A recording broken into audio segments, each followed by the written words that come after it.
The FBI in Peace and War, ordinarily heard at this time throughout the year, is taking its usual summer vacation and will return to CBS 1 week from tonight on September 1st.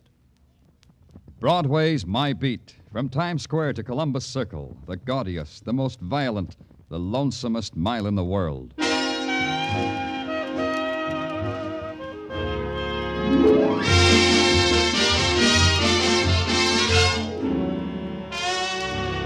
Broadway's My Beat, with Larry Thor as Detective Danny Clover.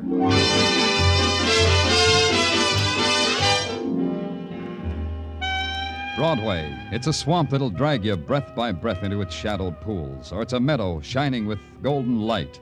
It's a place and a time and a loneliness that reaches out for you, then beckons you into an airless room and locks the door. And you get out or you don't. Either way, it's Broadway, My Beat.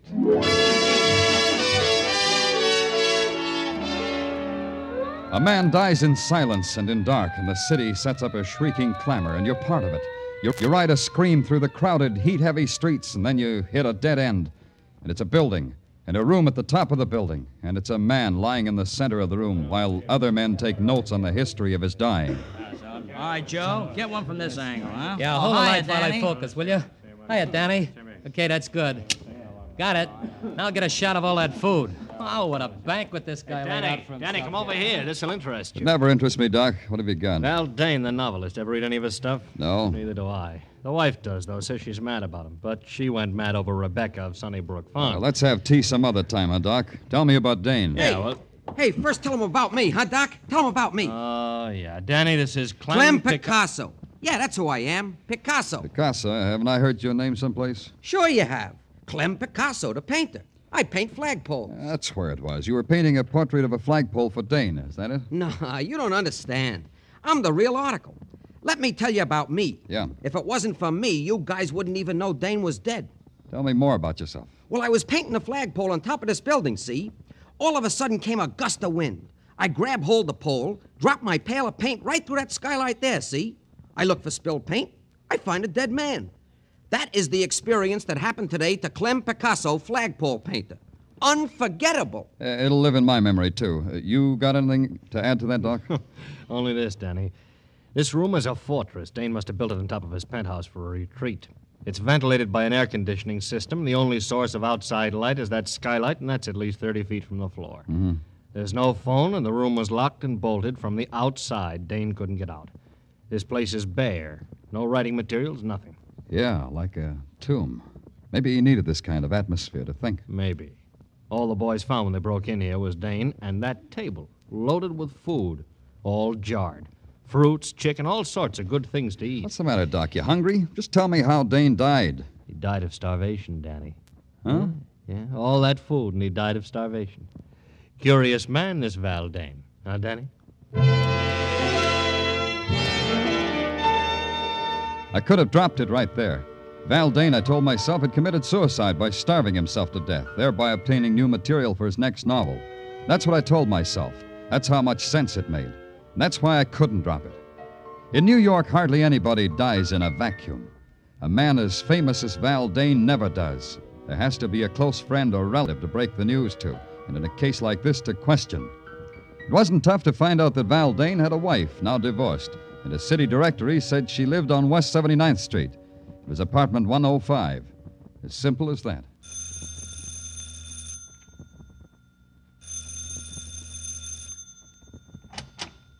Yes, what is it? You're Mrs. Dane? Well, only approximately. Mr. Dane and I are divorced. I've kept his name for my son's sake. You're... Danny Clover. I'm from the police. Oh, how interesting. We've never had a caller here from the police. Won't you come in? Thank you.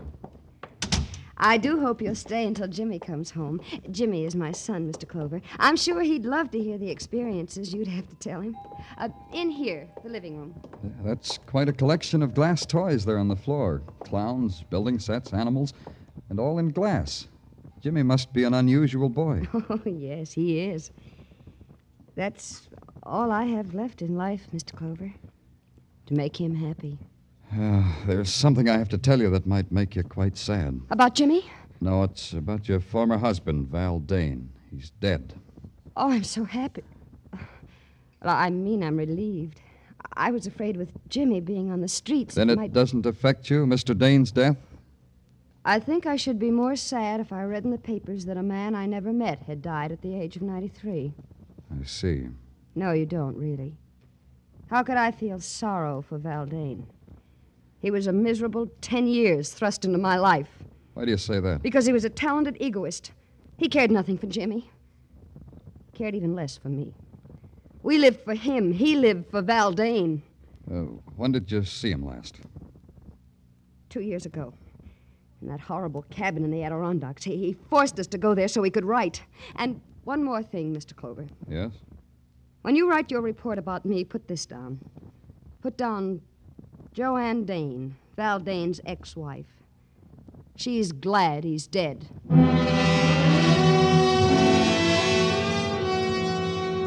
I didn't bother to tell Joanne Dane that her former husband had starved to death. I had a feeling she would have enjoyed that too much, and death doesn't need laughing at. But when I hit Broadway again, death was screaming at me in big black letters. Val Dane had become public property for a nickel a copy. You got the funny papers, too. I called headquarters and asked Sergeant Tartaglia if anything new had turned up. Something new had. Get back to your office right away, the sergeant said. There's a guy wants to see you. He's hysterical. The sergeant wasn't kidding. Something in my office makes you laugh like that? The pollen, maybe? I can't help it. It's rich. It's the richest one I've ever heard. Okay, come out of it. Who are you? My name's Brooks, Lyle Brooks.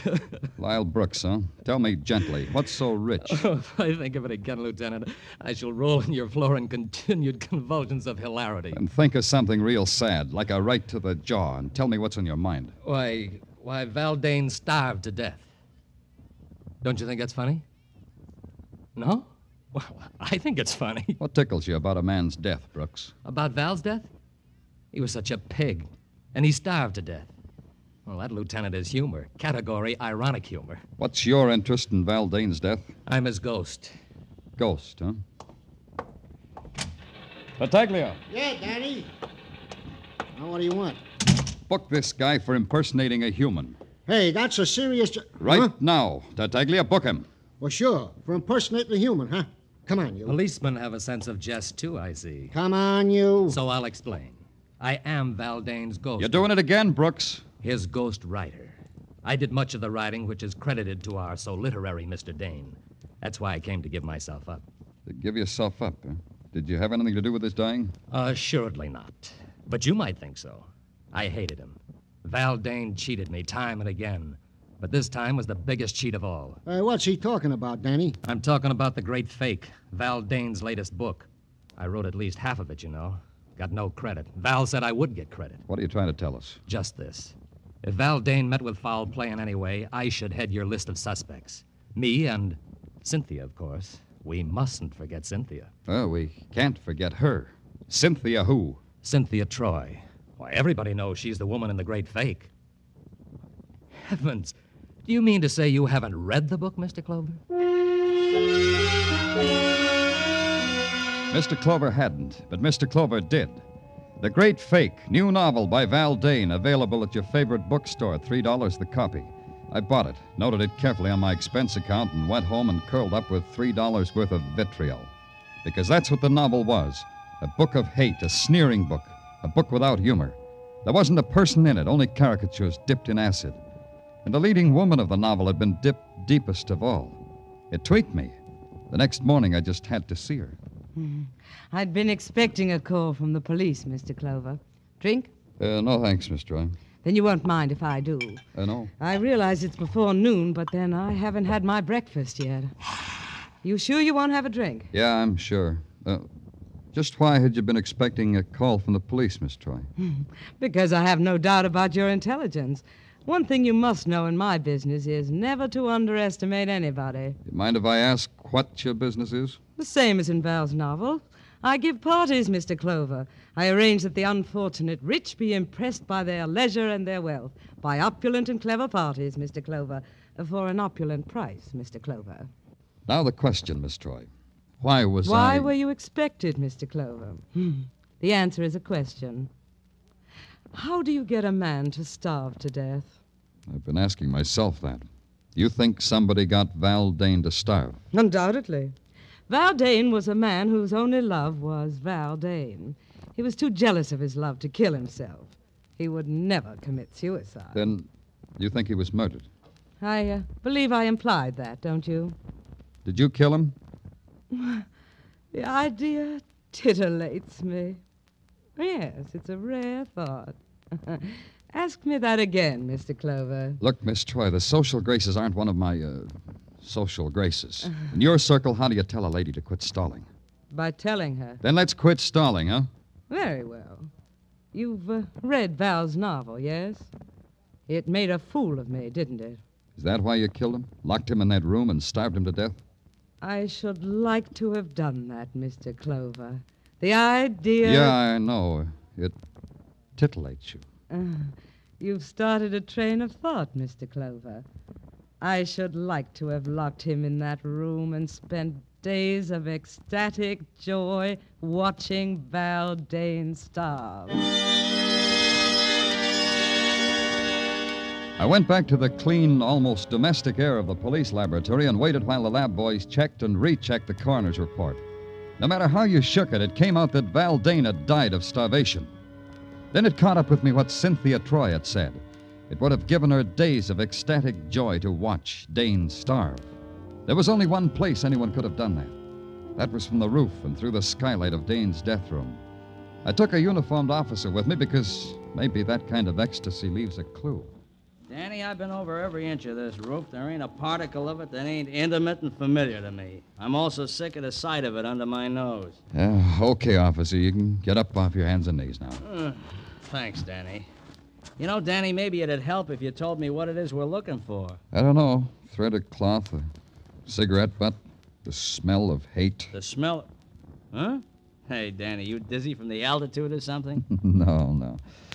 You can go now, officer. I won't need you anymore. Okay. Hey, you know, it's kind of pretty up here. Huh. All the lights of the city. Gee, that reminds me. I think I'll take my wife to the top of the Empire State Building. It'll be like a second honeymoon. Well, so long, Danny. Don't stay too long in the night air. Yeah. There has to be something.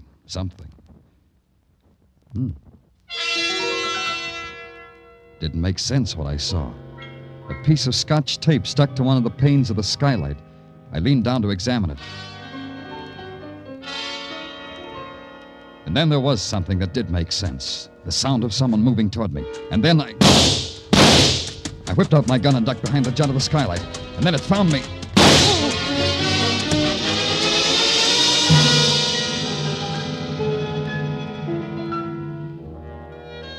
When I woke, a sickly dawn spread itself over the roof and over me. I took inventory and found I was missing 2 items. A valuable hunk of skin from my right temple and a piece of Scotch tape. Just that. Scotch tape.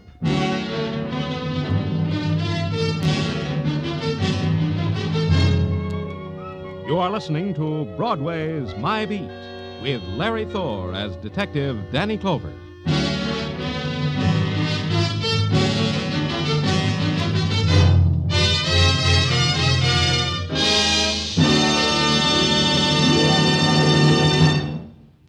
A thrill a minute. High-tension suspense from the word go. Dramatic excitement that builds and builds until it explodes in a smashing climax.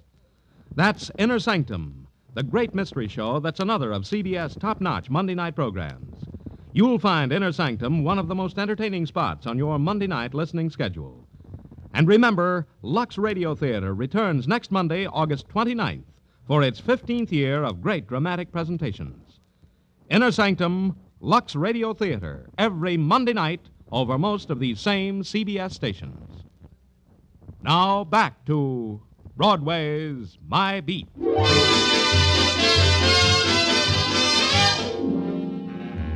Morning on Broadway is like any other August morning on 1,000 other main drags. People are caught up in a salary to be earned, baseball scores, and the heat. You keep moving and do the best you can. The best I could do was to try to push my way through a brick wall. Progress was practically at a standstill. But by now, one thing was obvious. I had a murder on my hands. Val Dane had been found starved to death in a locked room with a banquet spread before him. That in itself was something to nick the curiosity. But when I got too curious, somebody had taken a shot at me. Draw a line and add that up, and you get a 6-letter word meaning foul play. At headquarters, after I had my head bandaged, Sergeant Tartaglia was terse and intelligent about the whole thing. I can't figure it, Danny. Now, don't try, Tartaglia. If you could figure it, you'd become invaluable to the department. You'd never get your pension. Did you get what I told you to? Yeah, one piece of frosted glass, just like you said. Thanks. Where'd you get it? Now, Danny, where would you get a piece of frosted glass at police headquarters? Out of the men's powder room. You better hurry up with it. Yeah. Now, we'll tear off a piece of scotch tape. Now, we'll paste it over the glass like this. What are you doing, Danny? Pasting scotch tape on frosted glass. It's the latest craze. Now we hold it up to the light. Look through it, Tartaglia. Get up close and look through it. Hey, you can see right through it. The part of the glass with the scotch tape on it, you can see right through. Hey, that's a neat trick, Danny. It's also a clue, Sergeant. The skylight to Val Dane's retreat was frosted glass. Somebody stuck that missing piece of tape on the glass so they could watch Val Dane die. Uh-huh. Tartaglia, suppose you were locked in a room loaded with food and you were starving to death. What would you do? I'd eat the food. Unless what, Tartaglia? Unless nothing, Danny, I'd eat the food. Unless what, Tartaglia? Danny, I said I'd eat the food unless it was poison, Danny. You're so right. Tartaglia, I want all the food found in Val Dane's room transferred to the technical lab right away. I want every piece of it analyzed for poison. I want the analysis on my desk as soon as possible. Right. Now, wait a minute. Yeah. Danny Clover speaking. Plainclothes Meshikov, sir, assigned to follow Cynthia Troy. Oh, okay, Meshikov, what do you got? At 9 a.m. this morning, Cynthia Troy entered the Fifth Avenue apartment of one Michael Green. Who? Cream. Michael Cream. C-R-E-A-M. Cream. You know, like in cream. So I took a plant in the hall. At 9:15, I heard loud voices, which at 9:20 became a heated argument. Who's this Merkel Cream? Oh, him I checked. He's a yogi. A yogi, huh? Oh, that's interesting. These guys go on starvation diets to get next to their souls. Thanks, Mechikov. Stick with Cynthia. Hey, Tartaglia. Yeah, Danny. Get my bed of nails. I'm calling on a yogi.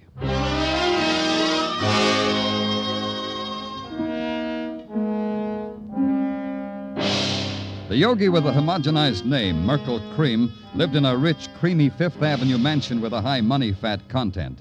The outside stairs were covered with a thick layer of perfumed oriental carpet. When you rang, a girl made of copper with bells on the ankles of her bare feet and a jewel stuck in the middle of her forehead opened the door. With a scented arm, motioned you into the presence. The presence was a muscular man with the body of a professional football player, wearing a plumed turban and an imported English tweed loincloth. He sat in the middle of the floor, bathed in the celestial glow of a baby pink spotlight. And then the presence spake. You have come. Yeah, Mr. Cream, Speak not when I speak. You have come. You said that. You have come to attune yourself to the eternal harmony that lies 6 fathoms deep in the cosmic sea. You will go into the cleansing room. Huh? You will go into the cleansing room and there cleanse yourself and attire yourself in a loincloth. You will find a suitable array hanging from pegs. The panther skin for you, I think. Look, Mr. Have Cream... no fear. They are sterilized after each use. Now go, tortured one, go. Look, Cream, I'm not here to cross your palm with How silver. dare you speak to Merkel Cream thus? How dare you, savage? That's me. Look into your crystal ball and tell me why you should scream at a tortured one named Cynthia Troy and vice versa. How did you know? Don't answer. I will answer for you. You are omniscient, clairvoyant, like the me that is the true me. Like the me that is Danny Clover, New York police. I got a hunk of protoplasm named Meshikov who floats under windows and soaks up things like a fishwife's brawl between you and Cynthia. But you are clairvoyant. The Cynthia underneath Cynthia is a fishwife. She pays you to tell her that? Cynthia Troy is a disciple. Disciple fall out sometimes, as you know. I've heard. Val Dane, he was a disciple, too. What did you do to Dane, Yogi? Put him on a starvation diet for his eternal harmony? Then you've read his book. Yeah, he gave you a paragraph. Let's see if I can remember the exact words. The Yogi, a vicious parasite, a jeweled vampire, a stinking phony. Did I quote the exact words exactly, Yogi Cream? Dane died in a way that pleases me. He died in an agony of hunger. What does it matter if his exact words are remembered? To him or to me, what does it matter? Yeah. Get up, Cream. You're coming with me. I got a feeling you can give me better answers with your pants on. You believe that I'm a fake. You believe what Dane said of me. To put it bluntly, Cream, yeah. Sorry, but yeah. Maybe Dane killed your lush racket with his bestseller. Maybe you knew it would. Maybe you arranged for him to die. Let's go. Help me up, Mr. Clover. Yeah, cosmic harmony makes you weak. All right. You know I can't afford to go to jail. It would ruin me. Let go of me. If you move, Mr. Clover, I'll break your back as if it were a stick of wood. Let go of me. A little trick I learned from a man on Amsterdam Avenue. 10 judo lessons for $20. Worth it, don't you think? Don't you think?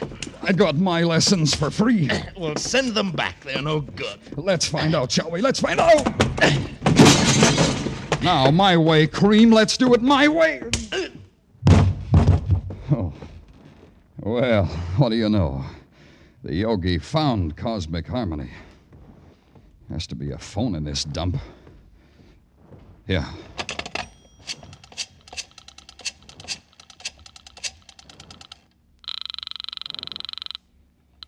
Headquarters, Tartaglia speaking. Tartaglia, this is Danny. Send a stretcher to pick up Yogi. Mr. Merkel Cream? Yeah, he spilled out of his bottle. One stretcher coming up. Hey, Danny, we got a report on that food. Yeah? Give it to me. I was about to, Danny. You know, it is very interesting. Tartaglia, if you don't talk fast, order a stretcher for yourself, too. What about that food? Well, that's what I'm telling you, so interesting. It was not poison, Danny. Valdane's food was not poison. Until the yogi was in condition to talk to me, I had to talk to myself. What kind of man was Val Dane? That was the big question, the important question. Locked in a room long enough to starve to death, and he refused to touch the food, the unpoisoned food at his fingertips. Why? What was the mentality of the man? Once, long ago, he had been human enough to marry, to have a family. Maybe that was the clue. Once somebody loved him. Maybe his ex-wife, Joanne Dane, would be calmer now. Maybe she could divorce her memory from ugliness.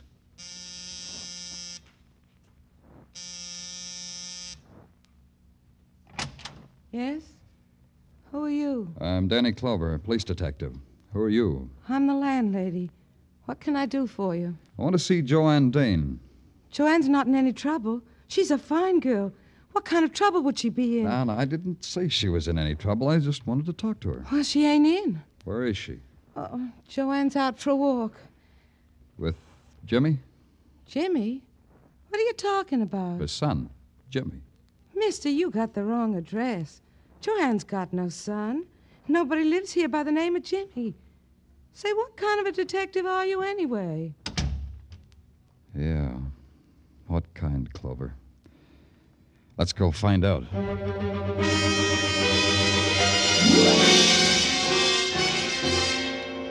Oh, here are the vital statistics he asked for, Danny. Yeah? Hey, when are you going to take me to see South Pacific, Danny? Oh, any day now, doll. I'm just waiting for that inheritance. Oh, Danny, stop pulling my leg. Here. Know the vital statistics, Danny. Read it to me, doll, because your voice is like honey. Read it to me. Get him. James Dane, age 4, son of Val and Joanne Dane. Died June 22nd, 1947. Cause of death, accidental poisoning. Death spasms took 4 hours. Remoteness of cabin in Adirondacks made it impossible to reach boy in time to help. Signed, Dr. James Robeson. Hey, Danny, where you going? I haven't finished. Danny, come back here. I've got some things to settle.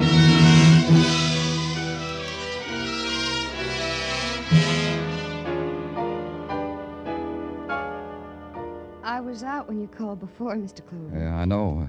Joanne, your landlady said you'd gone for a walk. With Jimmy. Jimmy loves to walk on a sunny day like this. Where's Jimmy now? Out playing. Joanne, I asked you before. Now, don't lie. When was the last time you saw Val Dane? I won't lie. A few weeks ago, as I told you. A few weeks ago, yeah. Another question. Why did you go to see him? To ask him for money. I hated myself for it, but Jimmy needs clothes. You see, he'll be going to school this fall, and... I see. Joanne, did you take anything with you, anything that you gave to Val? Well, I don't think so. I can't remember that I did. Food? Why... food in jars, chicken, preserves, things like that? Well, now that you mention it, Mr. Clover, Yes, I think I... Yes, Joanne, you told Val that food was poisoned, didn't you? Just before you left, just before you closed the door behind you. You told Val it was poison, didn't you, Joanne? What are you talking about? Just before you locked the door and bolted it behind you, you told him that. You pointed a gun at him and told him that. Why should I do that? Joanne, listen to me. Jimmy is dead, isn't he? Jimmy dead? Jimmy dead? Jimmy died 2 years ago. You know that, Joanne. No, what? I don't know what you're saying. In the Adirondacks, one summer 2 years ago. Jimmy took some poison by mistake. There was no way to get help soon enough.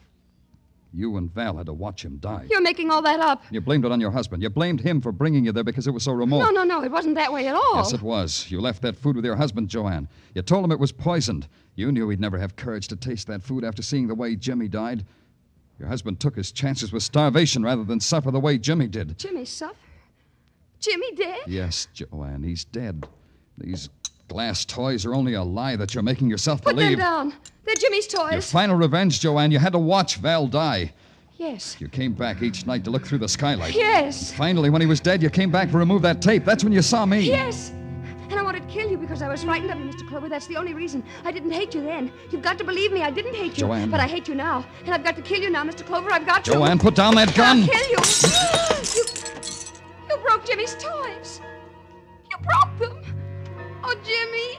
Jimmy, all your beautiful toys broken. All your toys. Oh, Jimmy. How can you forgive me, son? I'm sorry. Oh, you're Hello? Give me the police department. This is Danny Clover. No, I don't want a riot squad. I want an ambulance and a doctor.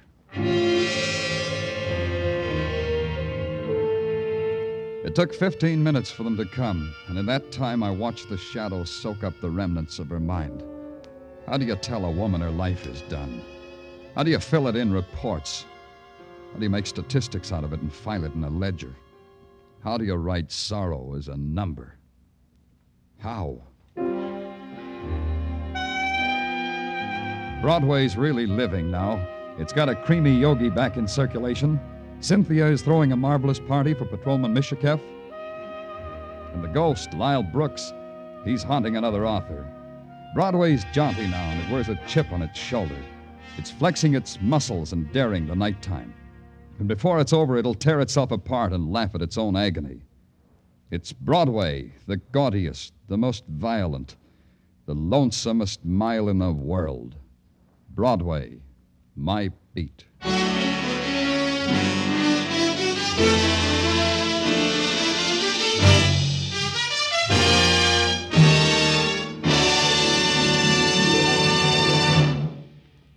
Broadway's My Beat, with Larry Thor as Detective Danny Clover, was directed tonight by Cliff Howell, with script by Morton Fine and David Friedkin. Musical direction is by Lud Gluskin.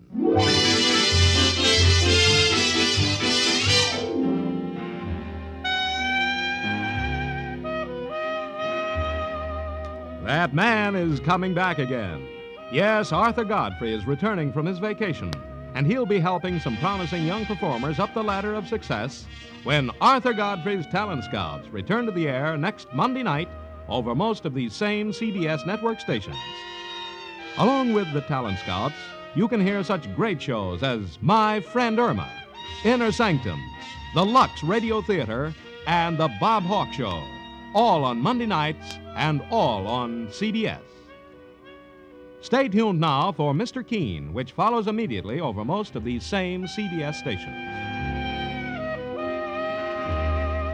This is CBS, where you hear Lux Radio Theater every Monday, the Columbia Broadcasting System.